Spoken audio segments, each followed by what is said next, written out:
दिन कश्यप ऋषि तपस्या कर रहे थे। यज्ञ त्रिकाल यज्ञ उनका संध्या वंदन हो रहा था। रोज यज्ञ करते थे। चारू यानी खीर की यज्ञ हो रही थी।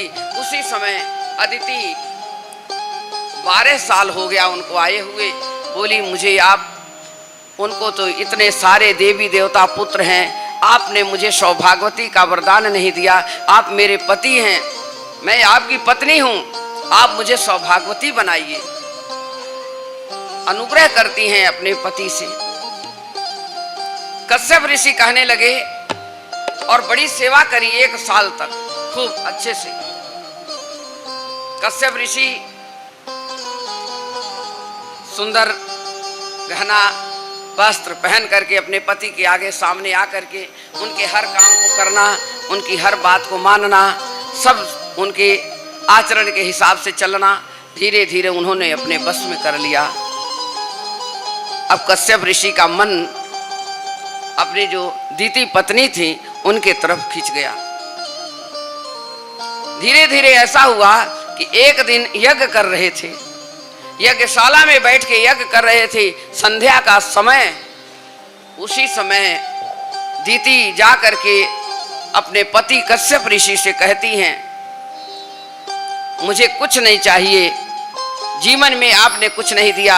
मेरी जो सौतन अदिति हैं उनके इतने पुत्र, सारे देवी देवता हैं, आप इतना प्यार करते हो, मैं भी आपकी पत्नी है, मुझे पुत्रवती बनाइए, मुझे भी सौभाग्यवती बनाइए, मुझे भी इसका अवसर दीजिए। हर पत्नी का होता है, धर्म है, ये पति का धर्म है। चाहे कितनी स्त्री हो, पति धर्म निभाना उनका बहुत जरूरी है। बोले ठीक है, अभी मैं यज्ञ कर रहा हूं, अभी ये समय अनुचित है, ये उचित नहीं है इस चीज के लिए। संध्या का समय था, खीर की आहुति दे रहे थे कश्यप ऋषि।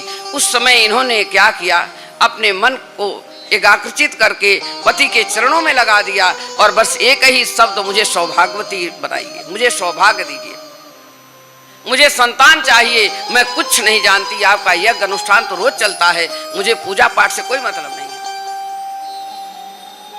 बार बार हाथ जोड़ रहे हैं, पत्नी से कहे जा रहे हैं, नहीं मानती है पत्नी। यज्ञ से उठ गए ऋषि जी,